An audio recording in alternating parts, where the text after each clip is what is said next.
aujourd'hui on se retrouve là-dedans. Ah, c'est magnifique les gars. Bon, attends, je me gare. Comment vous allez? Bah écoute, ça va très bien et toi? Super, est-ce que tu peux te présenter en 2 petites secondes? Alors moi je suis Ludovic Lofreda, je suis un homme d'affaires, investisseur. Ma compagne Géraldine, Enchantée. on t'accueille chez nous de bon Voilà. cœur. Ah bah avec grand plaisir, bah merci. Et pour te présenter une de nos sociétés qui fabrique et qui vend ces revêtements de garage, de sol de garage, qu'on fabrique maintenant depuis quelques années et donc on a le secret. Magnifique. Au passage, on voit justement les dalles de ta boîte. Ouais. Donc Alors, c'est... on a fait exprès de les mettre en extérieur parce que c'est aussi une des utilisations principales, c'est pour tout ce qui est événementiel. D'accord. Donc du coup, c'est pour te montrer que même sur un gravier qui est dégueulasse, on est capable de faire un sol qui est bien nivelé. Oui. Donc tu vois, c'est voilà. Ici, bon, l'herbe elle pousse à travers, mais c'est pour montrer qu'on est capable de mettre tout revêtement. D'accord. Et il y a aussi il est cool, le choix de coloris. C'est-à-dire que vraiment on peut aller à l'infini. Ouais, exactement. On fabrique sur mesure. Tu nous amènes une teinte, une râle, enfin un choix de râle. On est capable de te le produire et ça en moins de quelques jours. D'accord. Donc voilà. On fait à peu près en termes de fabrication, on est à une palette par jour. Ouais. Donc 600 dalles par jour en fabrication. Bon, qu'est-ce qu'on fait Ludo du coup? Et ben on va te présenter du coup nos dalles Ouais. rapidement. Et après on ira faire mumuse. Allez, c'est parti. Donc la société, c'est maintenant mon frère qui la gère D'accord. depuis déjà plusieurs mois, donc Léo, qui commercialise et du coup qui vend ses dalles. Moi je m'occupe de tout ce qui est partie production D'accord. et Léo s'occupe de tout ce qui est partie vente. Gérance, partie commerciale, ce qui est de la distribution. D'accord. Voilà. Donc là, tu vas voir au niveau de la pose. Donc raconte-nous, alors ces dalles-là, moi j'ai eu, parce que forcément avant de faire cette vidéo, j'en ai parlé un peu autour de moi, et j'ai eu un tas de questions. Et les vis qui passent à travers, et si je fais de l'huile, et machin. Donc du coup les gens, ils se posent plein de questions. Allez-y. T'inquiète pas, on va tout répondre là-dessus. Est-ce que c'est par balle? Thierry, nos installateurs. Thierry et Guillaume. Salut Ils vont Alex. tout expliquer sur toutes les Bonjour. specs, toutes les Bonjour. questions que tu as. Et en fait j'aime bien, c'est-à-dire que... T'as cru que c'était pour toi? Ah bah complètement, c'est-à-dire que moi je vois un mec arriver sur moi avec un marteau, si tu veux, j'étais pas bien. Bon, alors je sais pas ce que tu vas en faire, enfin j'ai une vague idée. Mais c'est Qu'est-ce toi que- qui vas t'en servir. Je vais m'en servir? C'est toi qui vas t'en Quoi, servir. quelqu'un veut me filmer, c'est ça? Tu vas voir. Bah tiens, tu veux me filmer? Tiens, je te donne le marteau. D'accord. Bon, c'est pas le marteau de Thor si tu veux. Ok, rien. Bon. Hein? Bon, Vas-y. Dis-moi, qu'est-ce qu'il faut que je fasse?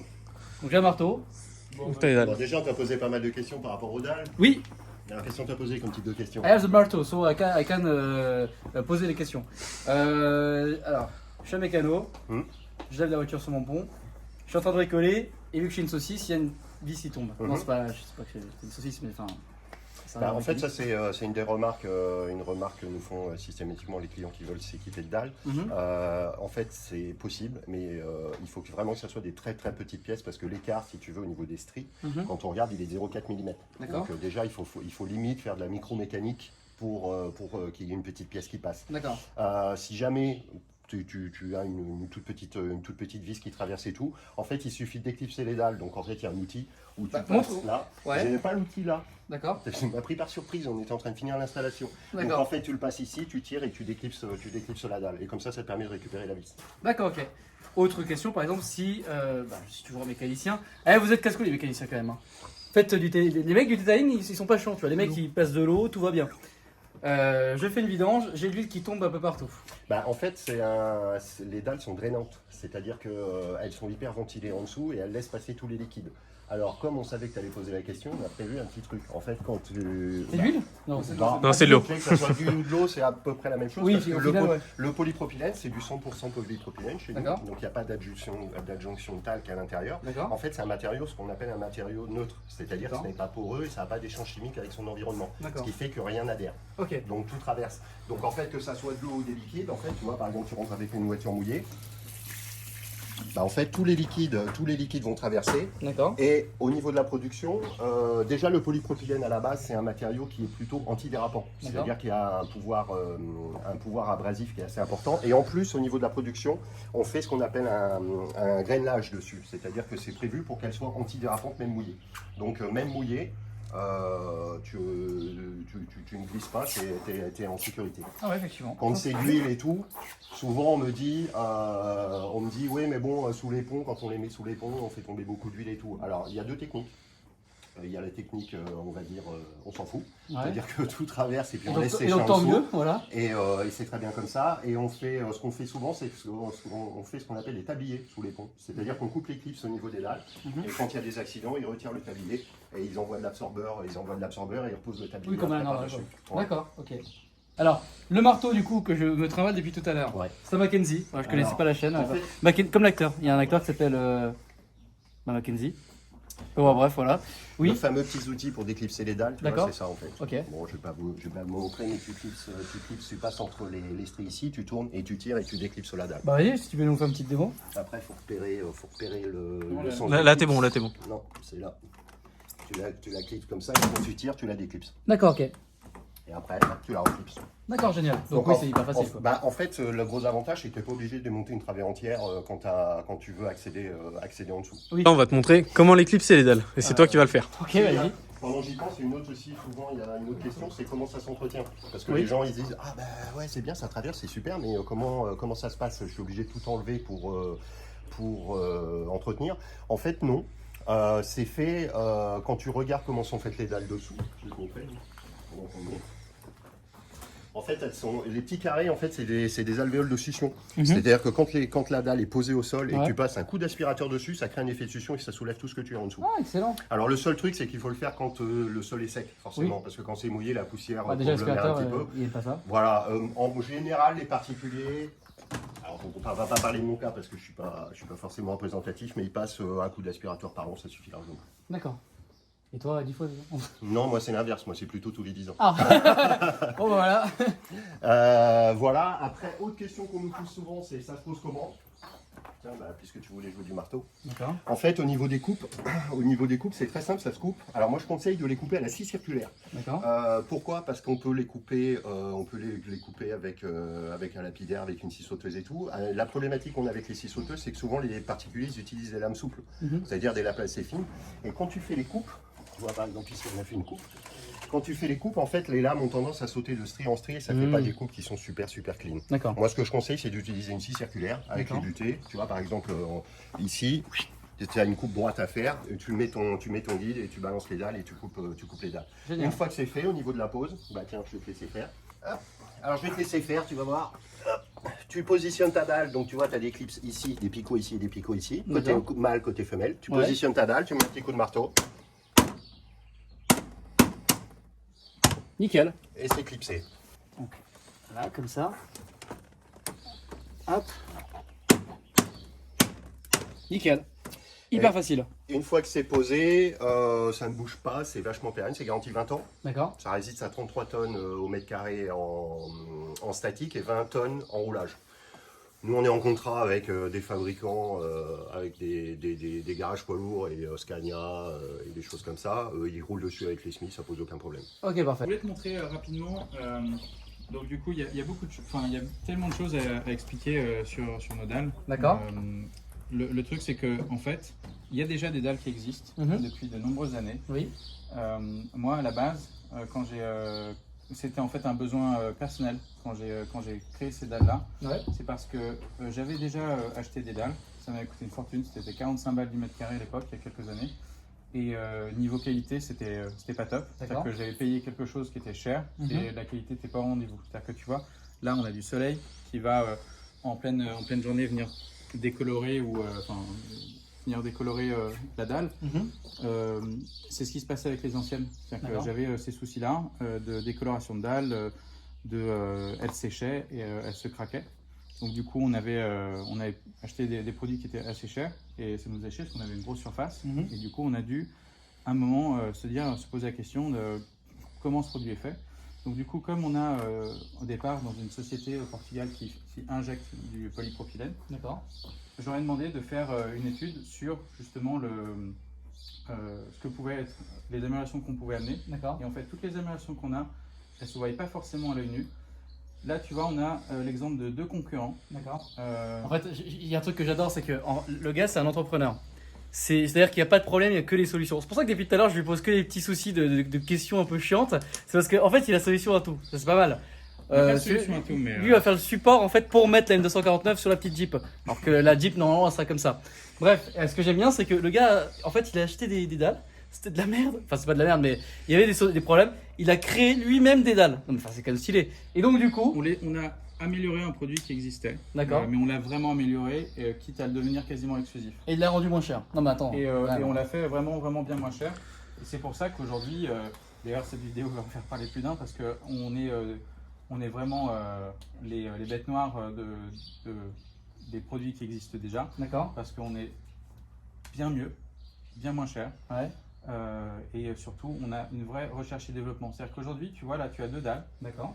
On ne citera pas les marques, mais déjà, tu es incapable de savoir quelle marque c'est, sauf si tu connais vraiment bien le produit. Et aujourd'hui, tu vois, il n'y a aucune traçabilité. C'est-à-dire que ça peut être des produits fabriqués en Europe, ça peut être des produits fabriqués. Non, c'est les mêmes mon fils. En Chine, en Thaïlande. Non, mais je le vois, je reconnais sa patte en fait. Alors celles-là, je pense qu'elles sont fabriquées aux US. Mais je ne suis pas sûr, parce qu'il y a... Le mec, il touche un matériau US. Ah, mais c'est assez ouf, je te dis. Mais tu vois, le truc, c'est qu'il n'y a aucune traçabilité. C'est-à-dire qu'aujourd'hui, tu ne sais pas ce que c'est, tu ne sais pas quand est-ce que ça a été produit, et tu ne sais pas surtout d'où ça vient. Alors que nous, justement, donc, nos dalles, elles ont, depuis le début, une traçabilité qui est complète. C'est-à-dire qu'on a des concurrents qui disent qu'on est fabriqué en Chine. Sur nos dalles, depuis le début, on est Made in EU. Donc, en fait, on est fabriqué au Portugal, auprès de notre usine portugaise. On fabrique en flux tendu. C'est-à-dire que tu veux une couleur, on te la fabrique. Tu l'as dans 4-5 jours, le temps du... Alors, en gros, t'as une Rolls d'une certaine couleur, code couleur unique, hein, finalement, la couleur de ton chien. Oui, c'est possible. Ils font ça chez Rolls. Hein. Et en fait, ce qui est bien, c'est que les dalles en fait, de ton garage vont avec les couleurs de ta voiture. C'est quand même pas mal. Exactement. On a eu une demande pour du gold. Donc, on a fait du doré. Ouais. Donc, putain, qui a fait ça? C'est à Dubaï. Ah, pourquoi ça ne m'étonne pas? Non, mais par contre, tu vois, par exemple, le rose, c'est une demande. Le rose, c'est une nouvelle couleur qu'on a lancée il n'y a pas longtemps. C'est parce qu'on a eu plusieurs fois la demande sur du rose, dont notamment une société, donc Mélanie, je ne la citerai pas, mais bon, bonjour Mélanie, qui nous a demandé de faire du rose. On lui a fait du rose sur mesure. D'accord. Ouais, ça, c'est le rose Barbie. Le rose Barbie, d'accord. C'était pour le coup la marque. D'accord. Mais c'est le RAL Barbie. C'est le RAL Barbie. Du coup, tu vois, donc tu as le produit, le lieu de fabrication. Donc fabriqué en Europe. Tu as surtout la traçabilité du produit. Donc tu vois là, c'est 2006, c'est-à-dire que c'est une dalle qui est produite en 2020 et en juin. Donc tu vois, on est en juin. Donc elle est produite maintenant. Et tu as notre numéro de brevet. Chose pour laquelle, ce qui est le plus important, parce qu'aujourd'hui, quand tu vois la qualité de production et de finition de nos dalles, tu prends n'importe quelle dalle sur le marché. Tu vois, on a un brevet sur les clips, par exemple. D'accord. Tu regardes la qualité de clipsage. On a une bavure nulle part. C'est-à-dire qu'aujourd'hui, il y a rien. C'est-à-dire que nos moules sont vraiment d'une qualité qui est assez. On a eu plusieurs essais. Hein. Au début, franchement, on a eu du mal à trouver la qualité qui nous satisfaisait. Mais tu vois, regarde les dalles concurrentes. Bah, tu as des bavures dans tous les sens. Ça dégueule de partout. C'est dégueulasse. Je me demande même comment on fait pour vendre. Enfin, surtout pour sortir d'un moule, un truc comme ça. Alors que les nôtres, tu peux les prendre sous tous les angles. Ça dégueule jamais, c'est propre. Enfin, attends, j'ai quand même une petite question, c'est-à-dire que les autres dalles sont vendues plus chères. Ouais. Alors, non mais oui, mais il faut lui dire les choses. En fait, ce qu'il faut savoir, c'est que aujourd'hui, dans le monde, des usines qui font des dalles en polypropylène, comme ça, il n'y en a pas 50. Et il y a une grande maladie dans le monde du polypropylène. Alors, c'est ce que j'explique constamment aux clients, donc là, je vais expliquer à la masse. En fait, quand vous voyez des croisillons, c'est-à-dire les croisillons, c'est des barres de renfort qui partent du centre et qui vont dans l'angle comme ça. C'est parce que c'est des dalles qui sont chargées de talc. Pourquoi est-ce que certains mettent du talc à l'intérieur? Parce que ça permet de diminuer les coûts de production. Le talc est moins cher que le polypropylène. Problématique, tu as deux composants au niveau de ta dalle. Donc quand tu la sors des moules, le polypropylène, alors je ne me souviens plus du sens, mais je crois que le talc refroidit plus vite que le polypropylène. Ce qui fait que tu vas avoir la dalle qui va vriller. Et pour éviter qu'elle vrille, en fait, tu as des croisillons de renfort.